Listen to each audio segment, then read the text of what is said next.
So, Ashik, do you want to participate for communication? I mean, for Yes, okay, yes. okay. Just introduce yourself, Darshan, and then he can start. Thank you. Okay. Hello. Uh, I'm Dr. Mrida from the Bangladesh, and I'm sitting for the Part B MRCS in the coming December, the Dubai. Okay, hi Ashik. Nice to meet you. I'm Darshan. Yes. As I told before, I'm one of the surgical trainees. I'm here in Wales. Very good friend of Rizal. So, trying to help you guys pass the MRCS. Okay, so you're ready for your communication skills station? Yeah, sure. Right. Same format as the one before with Sonia. So 1 minute reading time. Take the full Yes. 1 minute to read the station properly. Gather your thoughts, Yes.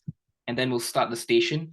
We'll do it a bit differently. As with Sonia, we will stop you at 6 minutes, and then we'll ask you questions.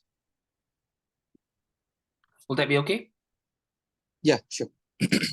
All right. 2 seconds here. Just share the screen, and I'll start my time.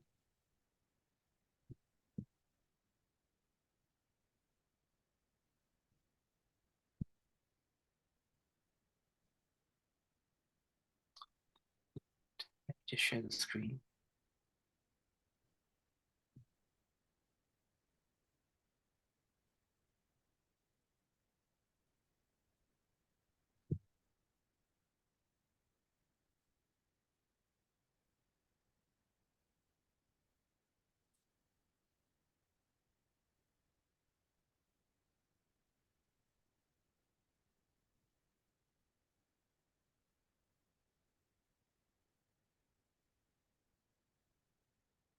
Sorry, guys, just some logistic problem.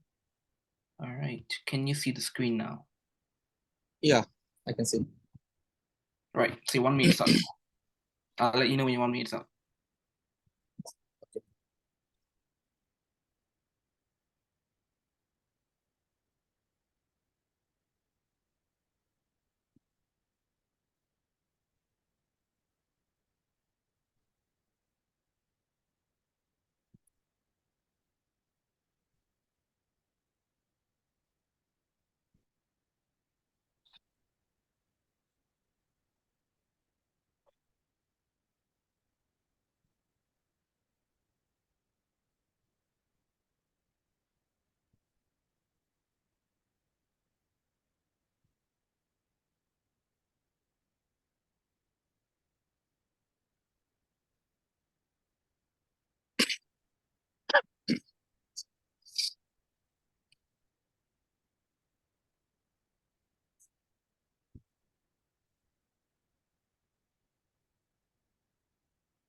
All right, you can start now. Okay. Hello, I'm Dr. Mrida, one of the senior house officer in this hospital. So, may I confirm your name and age, please? Yeah, my name is Darshan Raj. I'm 40 years old. Okay, nice to meet you, Mr. Darshan. So, may I call you like Mr. Darshan, right? Doctor, I just want to go home. Okay. Before that, that I have to told that you want to leave this hospital, right? May I Yes, ask you first why I you just want to go home. leave this hospital? I mean, I have my dog at home to look after, and you know, I'm just worried about him, and it's just frustrating staying here. The food is not good, you know. I'm just disappointed.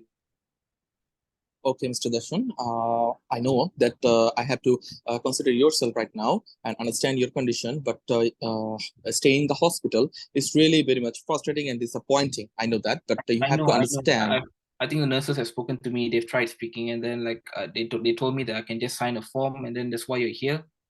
So Yes, do we still have to I talk? really understand and about your condition right now. But if you want to give me some more time I want to understand your condition right now, what you have, right? Okay. If you want to, so I can explain about your case. Do you want to explain me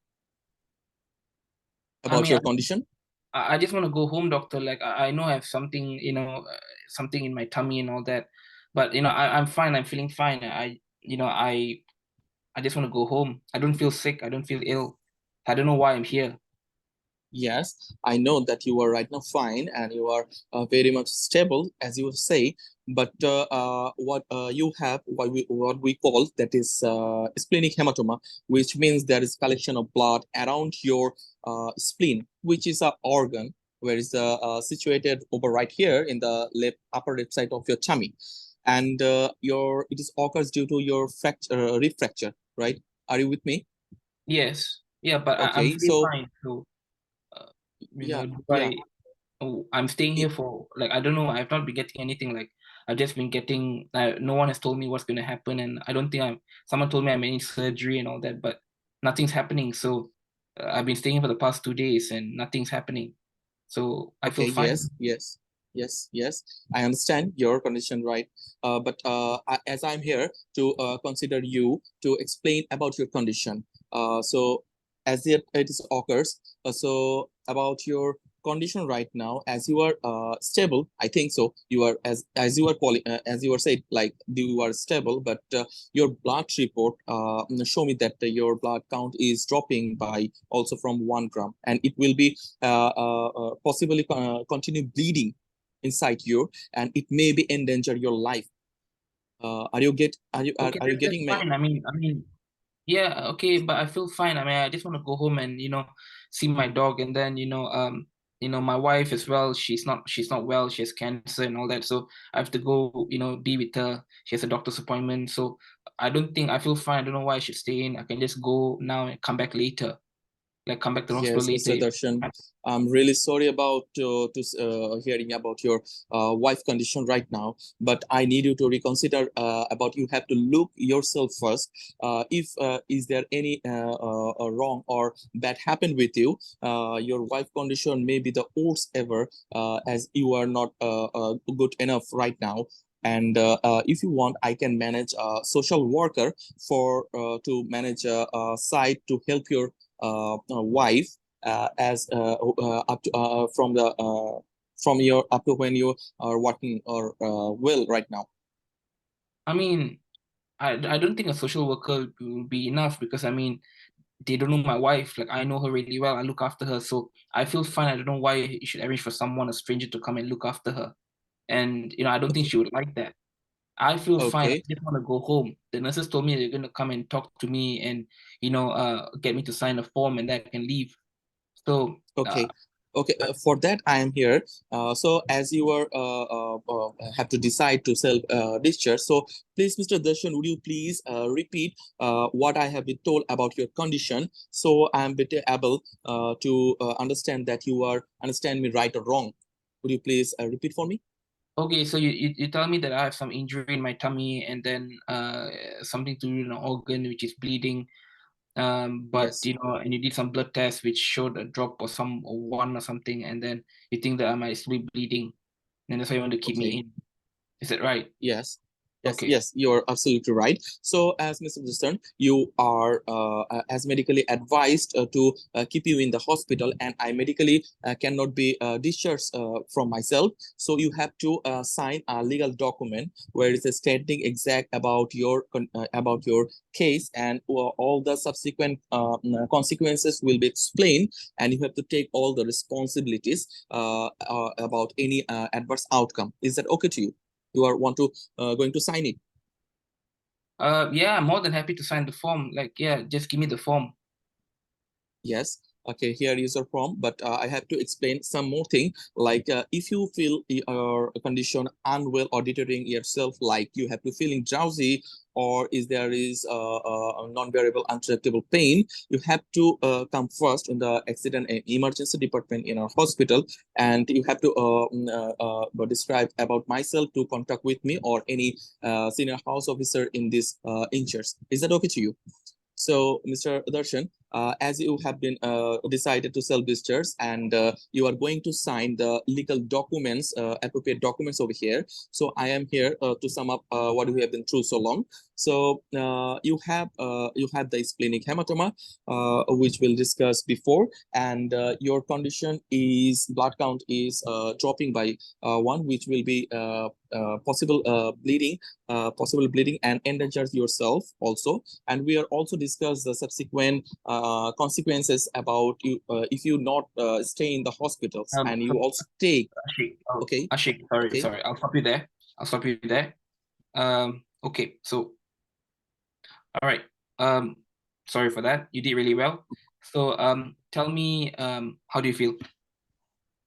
I feel that my pronunciation and also conversation is not very much up to the mark.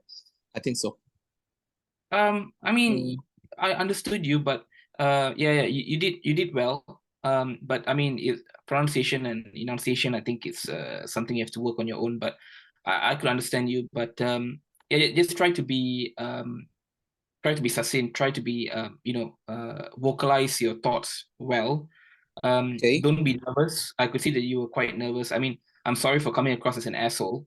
Yes. I mean, but to be honest, patients, when you start working here, patients are not like back home in Asia where they're very subservient. Patients here, they know their rights, and if they want to be quite forthcoming, they can be very forthcoming. So and they can be like that. They can just ask you to tell me what's the reason, and then you just want to go. Hence why I was being like that. So yeah, apologies for that, but I was just being real with you. But yeah, I think you did really well. Pronunciation, enunciation, of course, practice, and you do really well. Okay, so I will go through the points as to what's expected from you from the station later on. Okay, but I'll just ask you a few questions, follow-up questions, just to see what you understand by the station. Will that be okay? From the beginning of this session, as the patient is continuously tell the same question and same I want to go to the hospital. Yeah, no, I'm just gonna ask you some questions now. Okay. Will that be okay? Okay. Yes. Sure. Yeah, okay. So, yep. All right. So, if this patient, if he wishes to go home, can you keep him in hospital against his wishes? Sorry, I don't get you. Sorry. Please repeat again the question. If the patient wishes to go home, yes. Can you keep him in hospital against his wishes? No. Okay. No. Elaborate, please. As because the patient is his or her own choice, and he want to self-discharge herself because he or she has some family conditions, and also her wife conditions, so that as I forceful to the patient to keep in the hospital, it may be some legal issue. It may be. Okay, I'm looking for a magic word here, bro. So just tell me what the magic word is, and I'll give you the marks. What are you looking for that the patient should have before you send him home? Just one magic word. Sorry, I don't. It's fine. It's fine. Don't worry. I think it's not something that you do it back home in Southeast Asia. It's not a practice there. But I get you. But it's quite common here in the UK. So you have to check if the patient has capacity. So that's the magic word I'm looking for. Okay. Have you heard of capacity before? Yes, patient is well capacitated, and because he is well understand and describe all things what we have discussed. Okay. All right. So my leading up question is, how would you assess his capacity? Okay. Here I would like to ask a few questions. Like MTS. Maybe, and mini mental state examination question. Okay. That's fine, Ashik. So so there are 4 hallmarks of capacity that you should know.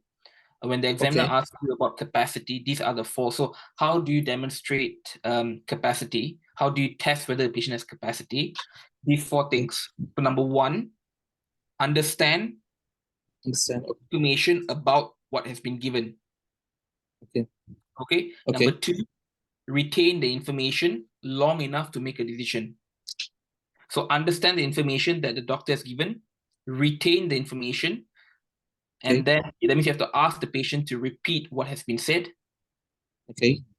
And then third, you weigh up the information to make an informed decision. So you have to weigh the pros and cons. So basically, the doctor would have said, okay, this is what's happened. You have a bleed in your tummy. Yes. We think, there's still some bleeding going on, but at the time it's stable. But this is going to happen if you're going to go home. This is what's going to happen if you stay in hospital.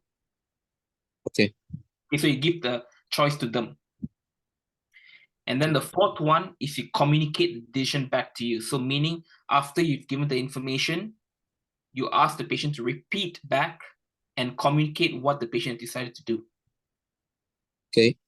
Okay. So 4 things. When the examiner asks you how to investigate capacity, you tell the examiner 4 things I would understand and explain retain to see if the patient can retain the information. I would ask the patient to weigh the pros and cons, to tell me what the pros and cons of each decisions are, and lastly, to communicate the decision back to you. If the patient can do all 4, the patient is deemed to have capacity. Okay. Okay? Okay. If the patient is unable to do even 1 of those, the patient does not have capacity. Okay. Okay? Okay. Yes. All right. Okay, good. So that's capacity for you. So my third question, what would you do if you're not sure if the patient has capacity? What would you do in this case? If the patient has not the real capacity, So if you're not sure, I'm saying if you're not sure if the patient has capacity. So you're the SHO in the surgical ward. You've been asked by nurses to come and see this patient because the patient wants to discharge himself. So now you had this patient, you spoke to me, the patient, and then you, let's say you did a capacity check. You asked me to, communicate back and tell me what I've told you so far, and you're still not sure what if the patient has capacity. So what would you do next? No, sorry, I don't answer it. Sorry, I don't know actually. That's fine. So in the NHS in the UK, always you're the SHO, so you're a junior. So always get advice from your senior. So your registrar above you or your consultant. Yes. Okay. Or you can get a second opinion from a colleague, so from another SHO. What you're trying to do is you're just being safe. Yes. So don't make decisions on your own if you're not sure. Okay. You're not going to be a hero. Because inform to the seniors, right? Exactly. So get your registrar involved. And then the examiner might say, oh, the registrar is scrubbed in theatres. So what do you do next? So get another registrar, maybe another surgical registrar who's not looking after the patient, but they're still a registrar. So get their involved, to get their opinion. Okay? Also, you can get involvement of other specialties. So you can get psychiatry involved because psychiatry gets involved in capacity checks and all that. Okay. Also get your nursing colleagues. So the nurses look after the patients, they know the patients better than you. So ask them, is the patient confused? Is the patient okay? How was he yesterday? Maybe he's acutely confused now. You never know. So the nurses know the patients better. Okay. So yes. Get your seniors involved. So registrars, if you can't find a registrar, yes. Get your nursing colleagues involved, get their opinion as well. Get other specialties involved like psychiatry. Okay. All right.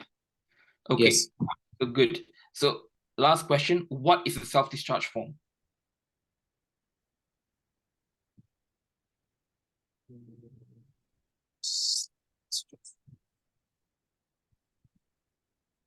That's fine. Don't worry if you don't know. Yes. It's fine. I don't know actually. That's fine. So a self-discharge form is basically a legal document explaining that the patient has been informed that they're discharging against medical advice. Simple as that. So the form that you ask the patient to sign is a legal document. Okay. So once you get the patient's signature, you have to sign the form saying that you've witnessed the signature and you've explained to the patient. Once that's done, you have to actually put the form in the patient's notes and document that you've written that, you've spoken to the patient, you've safety netted the patient has capacity and all that, and you have to document and sign. Okay, so that's what a form is. Okay. Okay, all right. Additional bonus question: how would you safety net the patient? Sorry, how? How would you safety net the patient?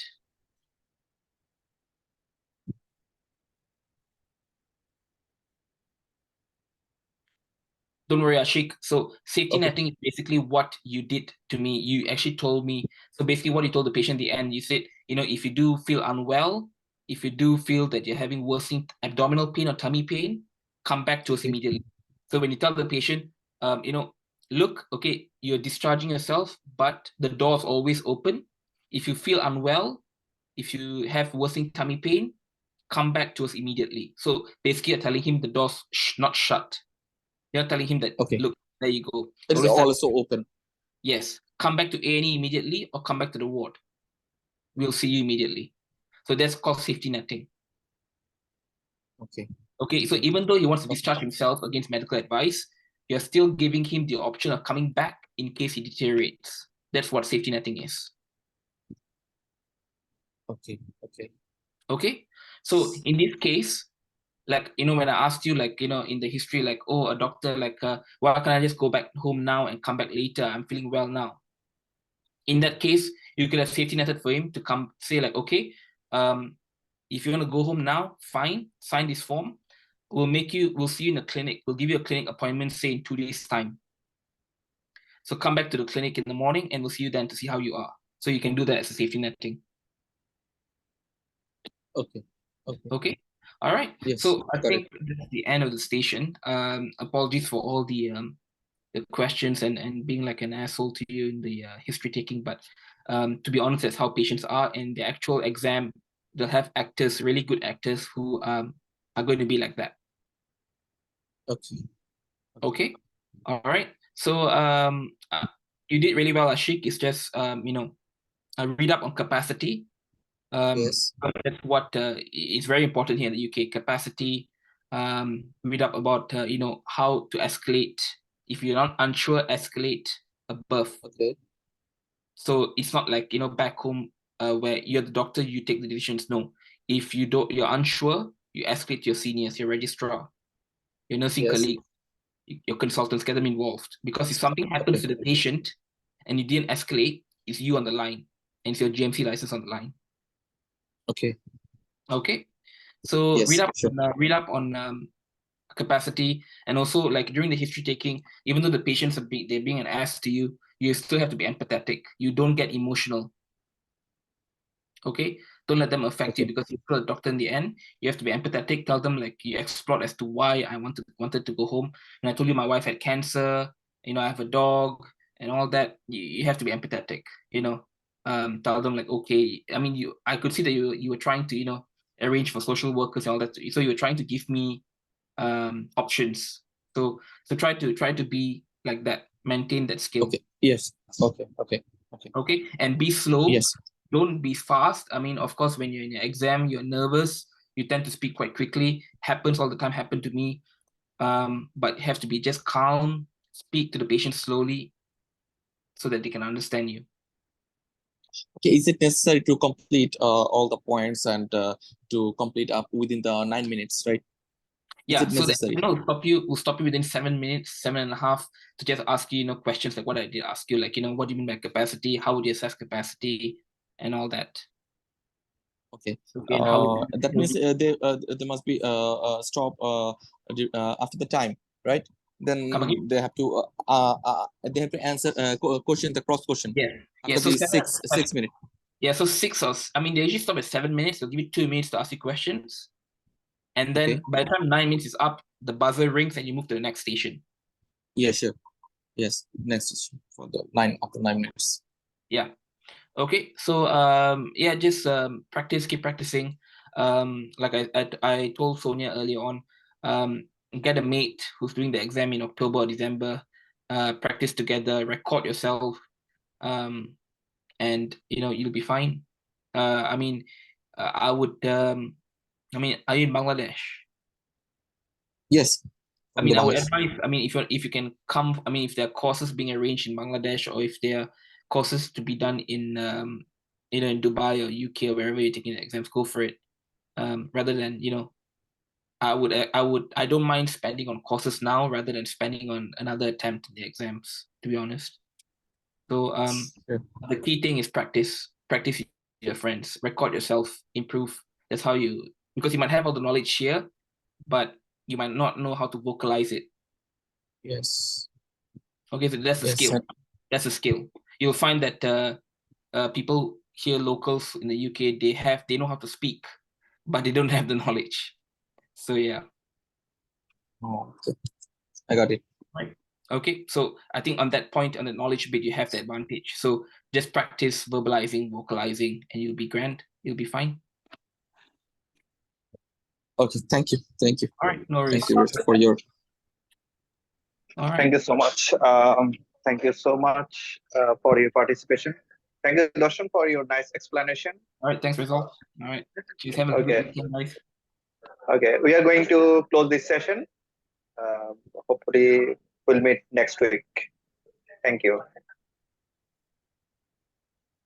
Okay, thank you. Thank you.